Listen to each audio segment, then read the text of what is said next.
Platinum Mike Perry versus Mickey Gall takes place in the co-main event of UFC Fight Night Vegas 4, Poirier versus Hooker this weekend, and I can't wait for this matchup now. Is this normally the co-main event of a fight night? Probably not. Probably not. I think Mike Perry's stock has dropped a little bit recently, but the meme of Mike Perry is somewhat keeping him alive, and that's a very powerful asset to have as a fighter. If you are memeable, you will stay in the minds of fans forever. I don't think James Vick's ever going to be getting cut, even if he gets KO'd 3 more times in a row. But let's talk Mike Perry versus Mickey Gall. An amazing matchup. It's going to be fun. It's going to be entertaining. Both guys have entertaining fights. As much as Mickey Gall gets shit on throughout his career, I've seen an interview of him recently where he mentioned that he's learning on the job. I didn't take that into consideration when you watch Mickey Gall. He does get better every single time he goes out there. He is learning on the job because he started his career pretty much in the UFC. I mean, he beat one guy, called out CM Punk on Dana White's looking for a fight, got the CM Punk fight, fought Mike Jackson, destroyed him in the UFC. In his second ever fight, he was in the UFC. And this ain't the women's flyweight division. In his second ever fight, he was in the UFC. That's unheard of, especially in a division as talent stacked as the UFC welterweight one. And he's got some decent wins. He's a bit of a threat. He looks somewhat good. Yes, he lost to Randy Brown, but let's be honest, Randy Brown just beat Wale Alves. Randy Brown's no slouch. I like Mickey Gall. I just think that Mike Perry's going to obliterate him in the... I don't know, man.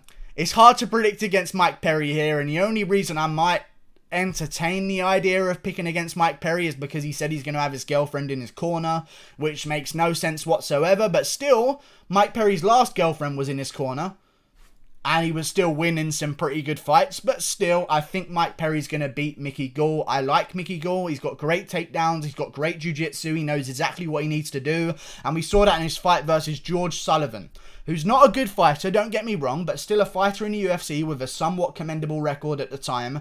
Mickey Gall went out there and got straight to work. He's a big boy for the welterweight division. He went out there against George Sullivan, backed him up. I don't even know if his first name is George, but I'm calling him George Sullivan.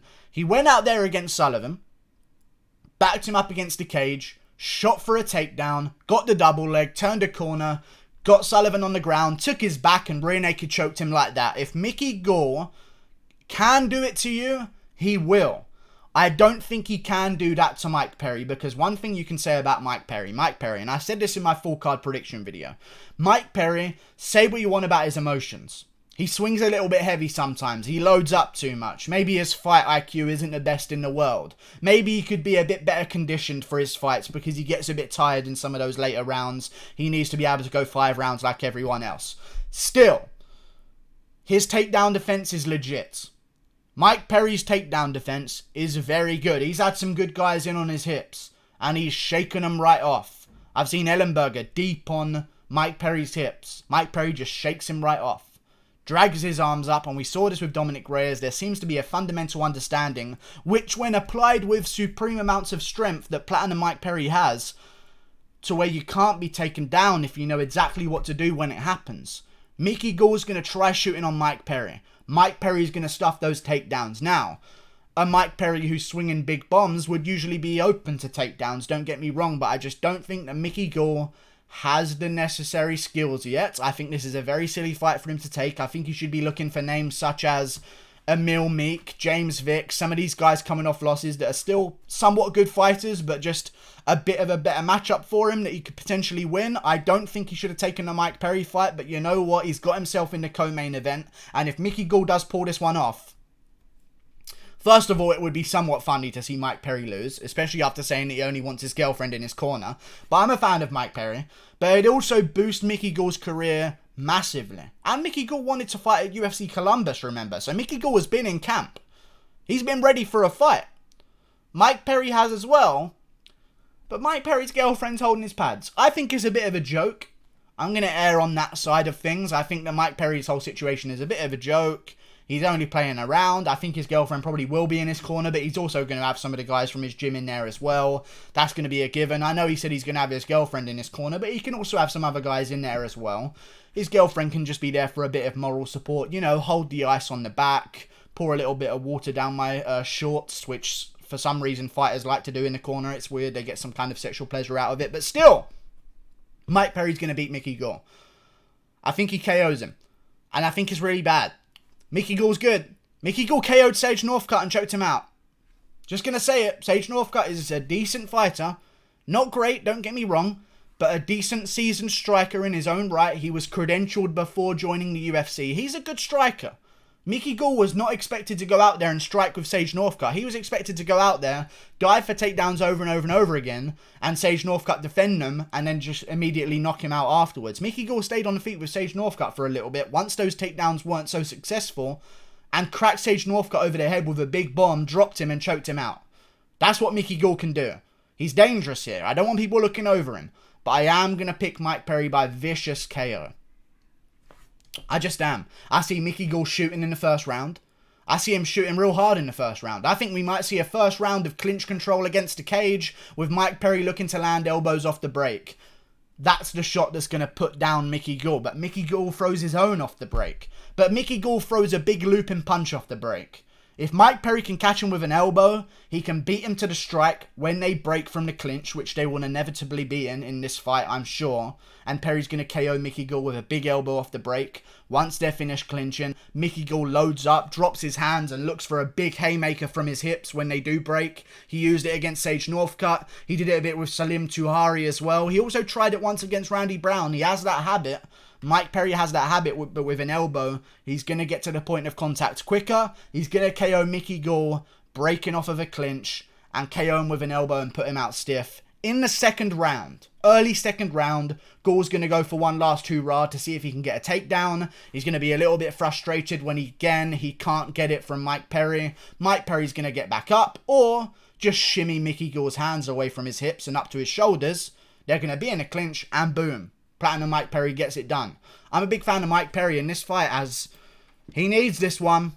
Mike Perry needs this fight, because as much as I like Mike Perry, there is a matter of fact to him losing his last 5 out of 7 fights.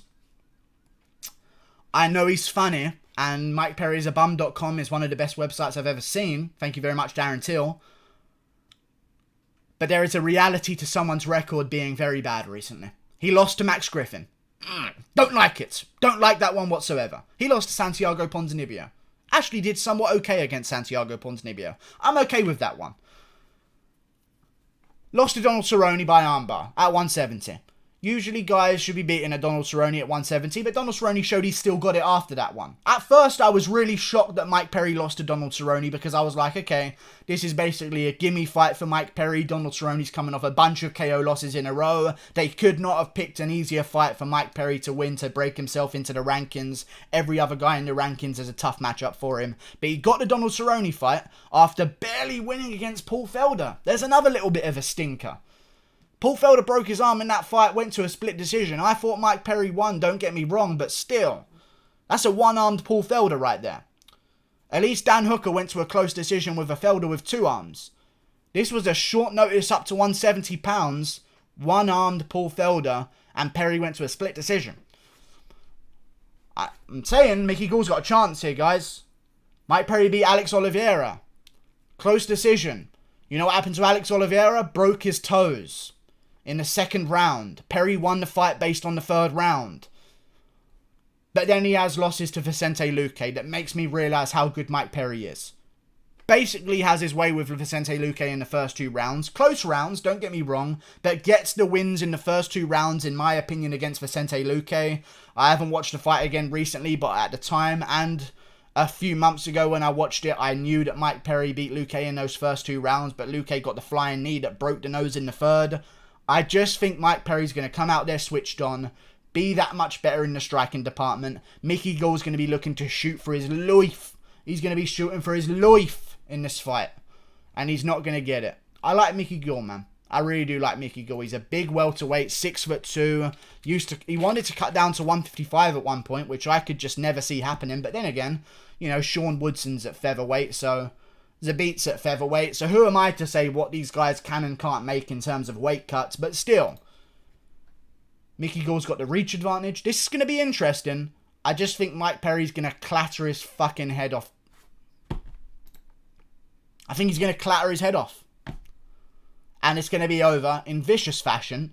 And I would like to see Mike Perry versus Nico Price next. It goes against my rules of matchmaking to want to see Nico Price versus Mike Perry next. It really does, because Nico Price is technically coming off a loss, even though it was a doctor stoppage that he arguably could have been winning that fight, by the way. If you rewatch Price versus Luke Hay, that was a close fight, and Nico Price kind of started to shift the tides a little bit, but still, I'd love to see Nico Price versus Mike Perry next if Mike Perry does get through Mickey Gall. There's no Darren Till fight happening. Darren Till would have to lose a couple. Darren Till would have to lose a couple of fights in order to really see a matchup with him and Mike Perry being made. Or Mike Perry's going to have to go on some kind of tear at welterweight. But Mike Perry's going to beat Mickey Gall.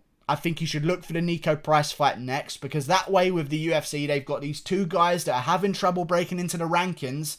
Let's use them to fight each other, which means that in either case, we've got one guy that's an entertaining star in Nico Price or Mike Perry. It's undoubtedly going to be an amazing matchup that could be an amazing feature on a main card when things get back to normal of any fight night. It could be the headliner of the prelims of any pay-per-view, and I'm sure people would tune right in. Mike Perry versus Nico Price would be next, and if Mickey Gall wins, I think you should be looking to... There's no rush, Mickey Gall, for you. You're learning on the job, as you said, but you haven't learned enough to beat the Platinum one, Mike Perry. I think he's going to KO him in the second round. Mike Perry gets the job done, and I'm looking forward to it. But if Mickey Gall does win, there's some good matchups. There's some decent matchups. I know Bobby Green wanted to fight James Vick. James Vick ain't never making lightweight again, in my opinion. I think he's going to stay at welterweight. I think what they should do is James Vick versus Emil Meek. The winner of that takes on the Mickey Gall. Or maybe the winner of that takes on the winner of Mickey Gall, Mike Perry, and we just do Perry versus the winner of Vick versus Meek. There's some great fights to make. Stop throwing Perry to the wolves. He's got some learning to do. He's had some recovery time, which I'm a big fan of. He hasn't fought since December. We're now in June. Is it June? Yeah, it's June. It's June. This quarantine, man. Fuck! I'm demonetized. I shouldn't have said it. Whatever. We're good. We're good. Fucking cunts. I might as well go all out now because I am already demonetized for saying quarantine. Even still, Mike Perry's going to win. I think he gets the job done. Platinum by KO round 2. And he's part of my parlay as well, which should show you how confident I am in him winning. Even though he's a big favourite. And there is some money to be made throwing a little bit of a bet on Mickey Gall. I'm picking Mike Perry to get it done. Click that button there. Thank you for watching. Goodbye.